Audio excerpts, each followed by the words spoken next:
Enti so hwe this particular footage ya eda wo screen yi ani ya. Omo echire mu a Odumasi a eben Konongo. Na ehonom na sabre die explosive things bi etimi explode a sabre ya mene wo kasai no. Omo echire se nipa baako etumi afamu ewu ama afoforo enkaye nso etumi aprepra. Na woma omo aprepra no omo echire mu a fire service for mienu bi efremu a omo nso bebia omo da no ho echese ano eden. But when you're breaking enti kakrara yensa aka no medebe ma ba ojetie said the sound no esi ekoye no iwi a yebedi enkomo na yede afa ensemu a ekoso no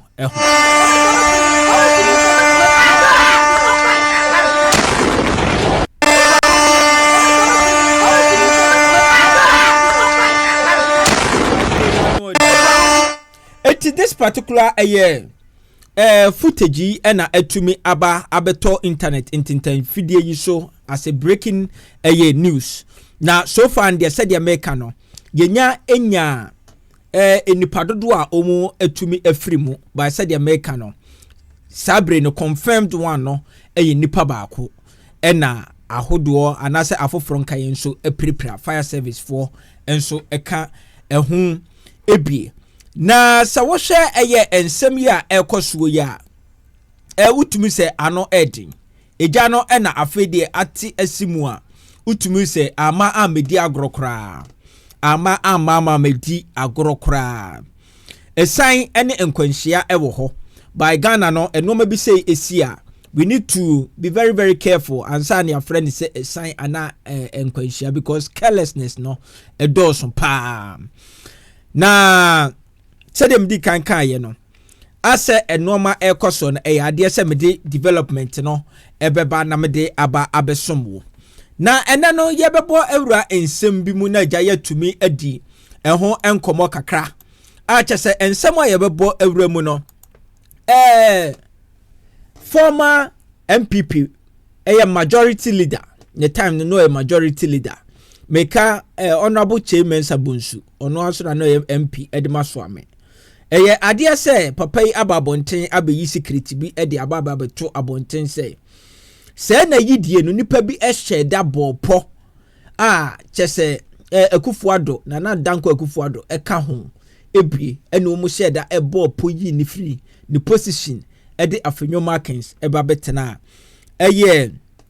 ni position ehonom yabekọ ni nsem na agya yedi enkomo kakra de afrimo na afia Schwarzenegger abemeki allegation bi ewo internet super highway tintan fidie yi so a chese afia Schwarzenegger kire se se osofo na Gaisie oni beduko bi chese NDC for in a way no omu ayi omani ede amomu according to ono no allegedly o chese omu ayi omani ede ama omu na okasa no na wo chese se osobo your friend say osofo na Gaisie wakɔwe panyin bi yere wawe panyin ne yere a chese panyin ne yere kɔ no ho akwankyere na enya se panyin ne yere na kɔ enya ne yere mum ne girlfriend mama correct ne ye opanyin no nya se bia ne girlfriend na de ne pekɔ ne mum opanyin ne soma ne girlfriend yi se onkonkɔ gya akwankyere no emfiri na Gaisie ho emfamere na wo di asɛm no wɔ ha me bebɔ bi na agya watumi atie na yanyina ne wo ekrom ha omayi mu na yese galamse ho se mo so mbetumi atuasi o adia no so ntumi spelia anka mentwere so omo se galamse o mbetumi atuasi ane yanyina ye de support yi ama NDC aban ene John Dramani Mahama say ye peye manyi enu nti galamse no momodin na muntuasi afedi se NDC fo ya ena etwa omo ho a sabri ya mena wo kase omo etu galamse video na abedu no mebebo bi edi akyerew na Shatta Wale nso ababa di enkomo bi ewo social media yi so a ene abrochefo odi amema wo mu ensam we nyina no ene eba bedi eho enkomo mesrew so won subscribe ya bomodi na subscribe na turn on the notification bell ubi anu like video no share video no ede amayen mesrew o comment no fat comment section asini ni nkomo emfa influence so wo Facebook a eya no obomodi ana wa follow ye no abeka WhatsApp TV ebusue kuo no enso eho medase na mame mo we but answer kra na ye will call eye ensemo a ye bedi ho nkomo ne so no #support Kofi Adoma ngwani campaign nso ekoso information no in the good screen see any so we pay Momo number na edaho ope GoFundMe account na edaho no Momo number no edia ebeba no Steven Kofi Adoma se edin foforo ba men sendi sika emfa nkonkosi so me pacho Kofi Adoma ne eye surgery no se betumi a na ubetumi aboa onso eboa bi na oyonko eda ene woda afa yamongura ensem ni mu a yanko afiasos nega na kachi ni nkoti de wode efri honom ede abeto Ghana fo anim Gaisie kwa ya ba ya body girl away Nigel Gaisie. That my money dey tell Nigel Gaisie Muslim kwa the same way. The reason why Nigel Gaisie that about wants you in understand. Yes sir. Papa the girlfriend be my Nigel Gaisie. Me a palace don. Yes don my the girlfriend be called Nigel Gaisie go. Say won ko dia kwanche na Nigel ejino. Asuma me dey paying who party. Me balance now na moya Nigel so over the gin from ko. Oluwa dey girl about say ye mama na wa ko di no. Enti bacha Nigel Gaisie no ne office ni na ne say wa ko di masa yere. Masa ke. Na Oluwa girl so dey worry a. Enti Nigel say ya body girl away. Nigel Gaisie when TNP NDC 10 years or the one to opposition 8 years. Na ya ba ya no ya yi na film because wa ko di masa ke. I also saw I can check Accra and support the pray and in shine prophet. Me say asma me can say me boy na me chiameka. Me asma me say me boy osuru nyanko. Me pop aye me chiameka. Me say me for me power this. But say again na mo ya na josa. Yes we are going drunk. God is my witness. I will not lie with the name of the Lord. That I will never do. Yes, sir. Papa, look at the point blank, sir. Oduma the girl called Nigel, or send Nigel, now come to a man, and Nigel, I could know. Into a new Oduma Casa.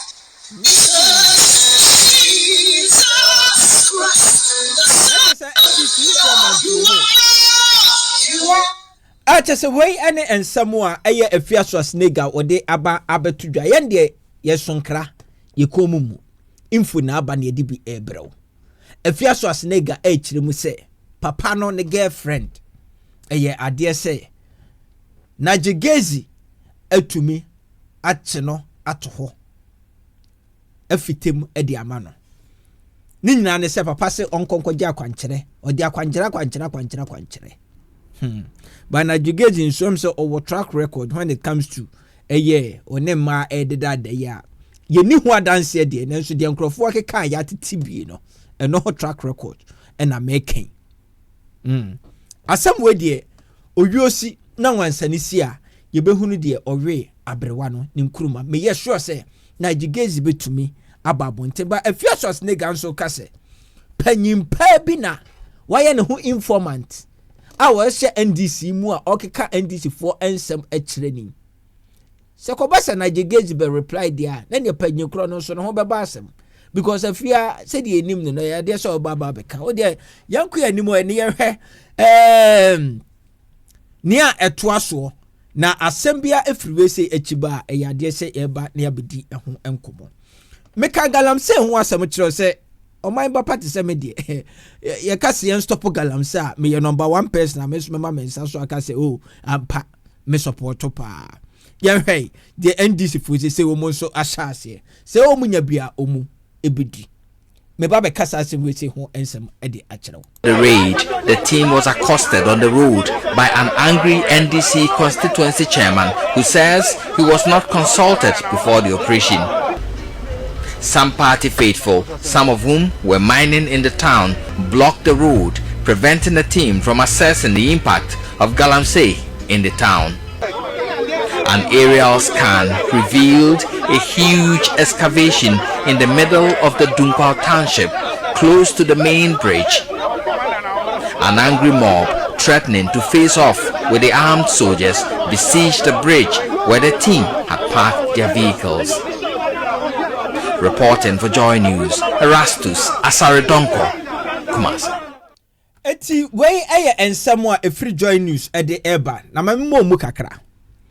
Omo kire se operation ne kra no enam Dunkwa hokra o. Nemum no Central Region ena omo yi operation no e de fa. Na eno na minim so omo nya tip of de a. Omo se omo ebo awura Dunkwa e honom. Na ja omo ahwene a ekoso e wo ho. Omo ekoduru ya. NDC fuoi ena womu atwa womu ho etu galamsey. NDC fuo na eye district chairman emekasa o kase yade se a police fuoi adase soldiers fuoi womu a omu eye da operation no womu ama machine so ansa na omu eko galamsey site honom enunti wadwa. District chairman NDC ni wasi wadwa eden na sha asinti eden no bi ade ahwe ni tirimu a sesei omuni ya wasi kumwi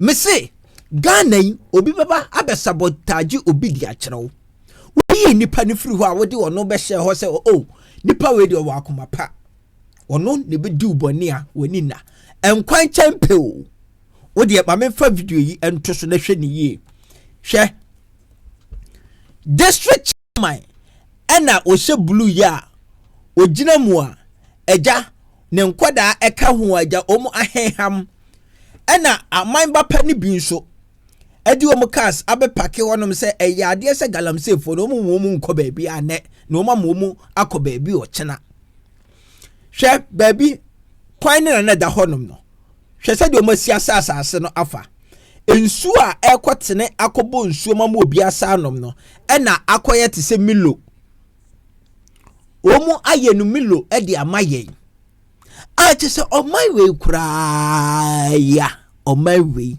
e te se enkwan champe ena omu etu galamsey na yekomu ayesi NDC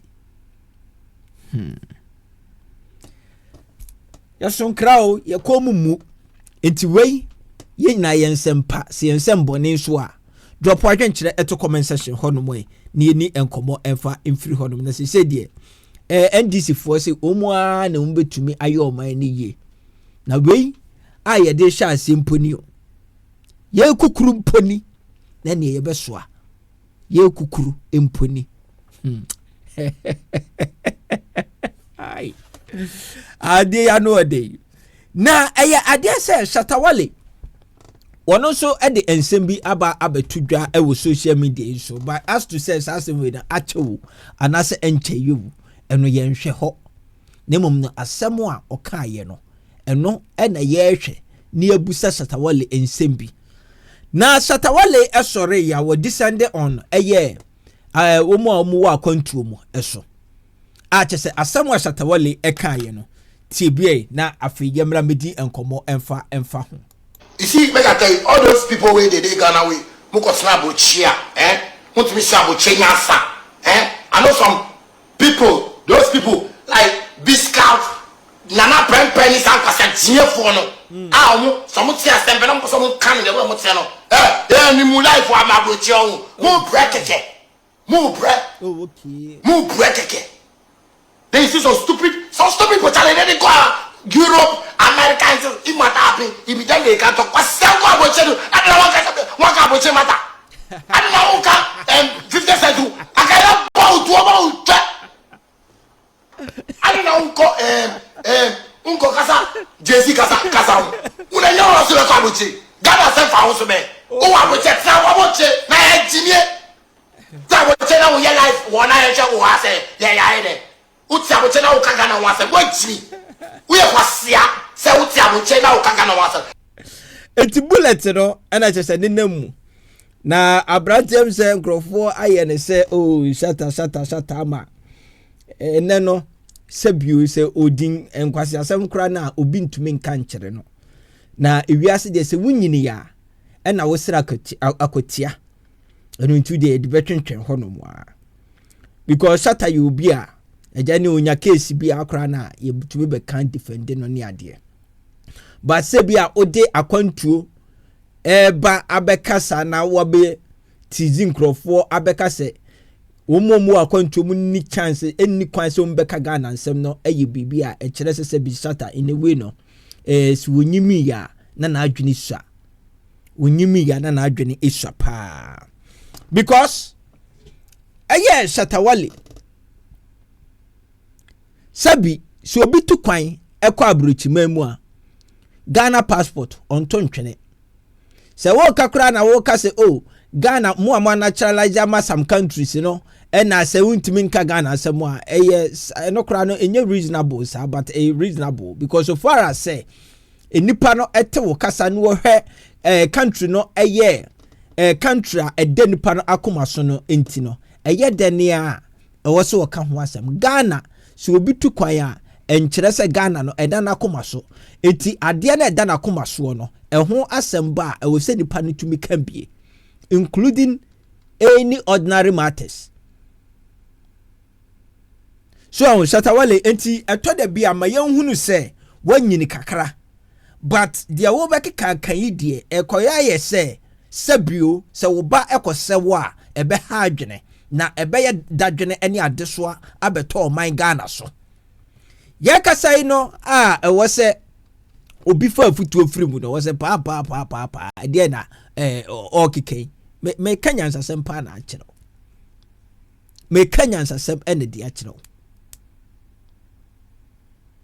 eti wey ene Shatta Wale ensamo a wode ebetu dwa but ode yenko another video so na afeye wi a ya be conclude Shatta Wale ne nsem ni nyina no na afeye yakọ chain mensabonsu honorable eso na yetumi etie bibi edi efiri wo no so na kachi yente Shatta Wale ne yemra ene oso be se nko abuche no Ghana se fa wo be jimie be no ya jimie ma ya tu kwa ya di certificate na ya tu kwa what jimie tutu it's as and FBI watch this guy very well. If it's FBI for America or FBI for the fool what jimie villagers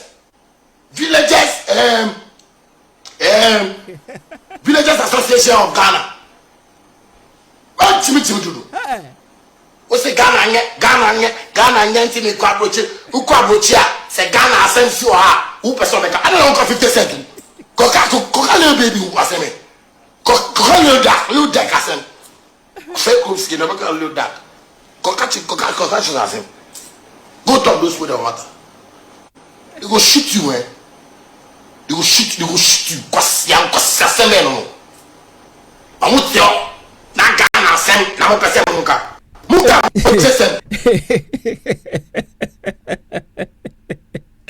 Eti Shatta awie asem ni nyina aka ache say according to Shatta Wale ndie so unya etwa boda cross from my Ghana mo Ghana asem mfa ho bio mfa ho kra bio but I quite remember say say somewhere last year ebra your friend is say medical yes ekobo otu yi esho yi se Shatta asamo ba ya eja UTV for AK Shatta wo UK so no o ka Ghana asemu anana nya Shatta na Shatta Wale e wo UK enso no o ka Ghana asem ene nka ade na nka hu ni mfaso no ka Shatta ukọ eye Ghana mamu a na nka ọkọ asem no ade afiri honom ba minim say in a way no agro no di but yeso agro bebre so a edane nkwase asem yedene ya agro na Shatta ejimi yenye ne sa enti emfa bibia lightly emeye no agro Shatta sua nyansa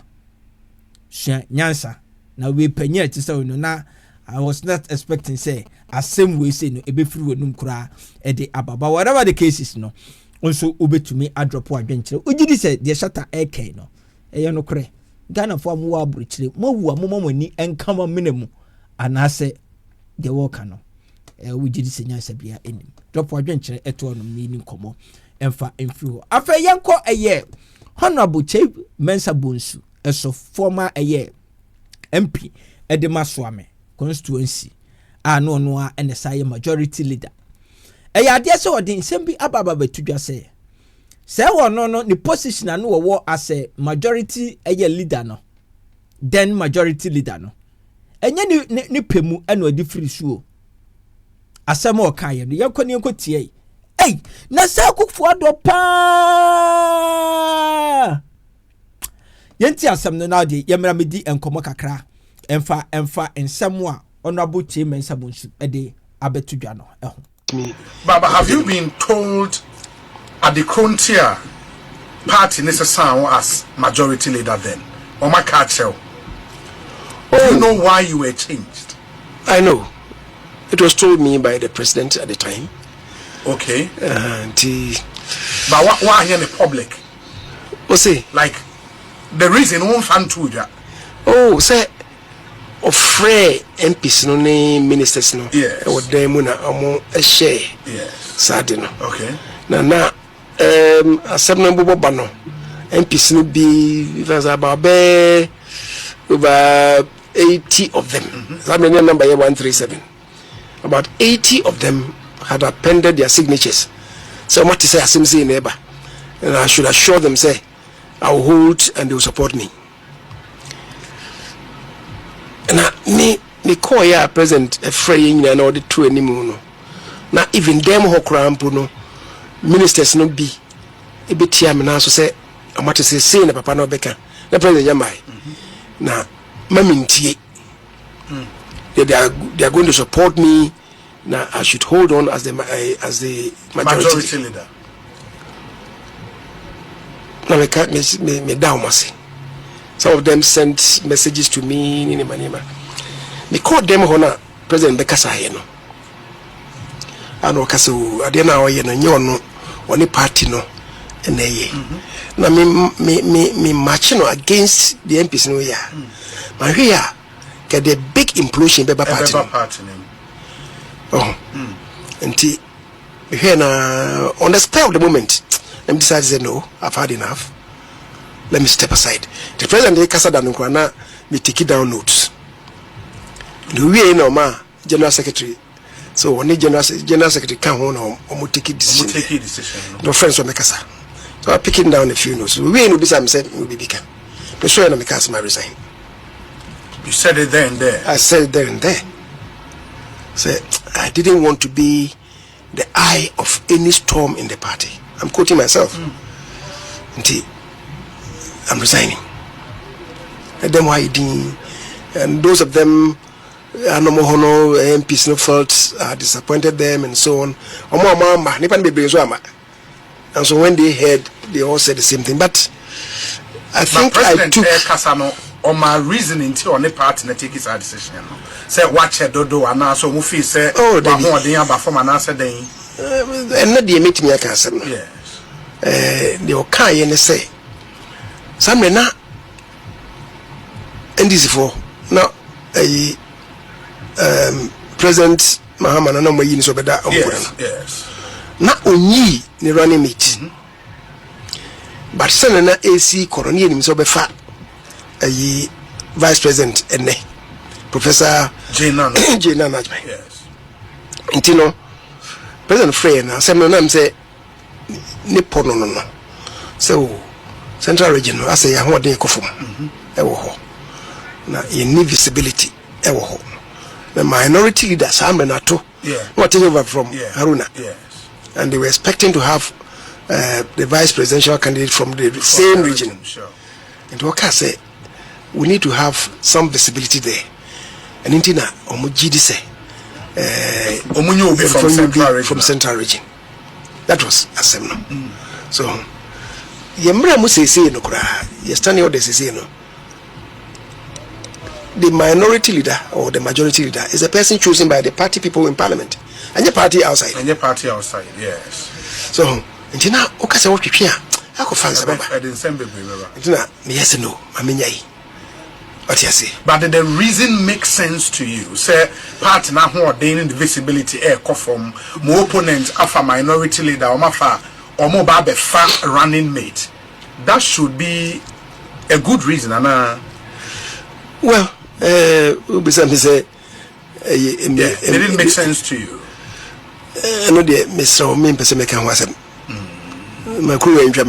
But you were not happy with the decision. Oh, especially. So na AC kono say man hwe ya and I'm so crama confusion about party name yeah. Fancy the situation. Senka man step aside. Ena enne ye di nkugu yi. Na ye nkugu no so enye light nkugu. Yeah. Na said me koka na baby am say yes we be cry ko tumi. Yes station be ko tumi. Be say oh ye di nkugu no we de na ye finfram pa ma. Yes sitrom ye ni mani ha ne. Na we say we de yes chance sitrom ye nsa. Enti oh say me fa na say nka twuma me ntwimi bae. Na nkugu ya be ya. Chimenza bonsu refuse to resign. Na nkofo di mechi na hey. Nka nkugu e bae nka okra nka me kra e be site me. Say me ka ho bi. And a party and a party in Kugu. And then Naminka. What you say? The share situation and I'm saying, and as to whether it made sense or not, no. Let me leave it to posterity. To posterity. To judge. Yes.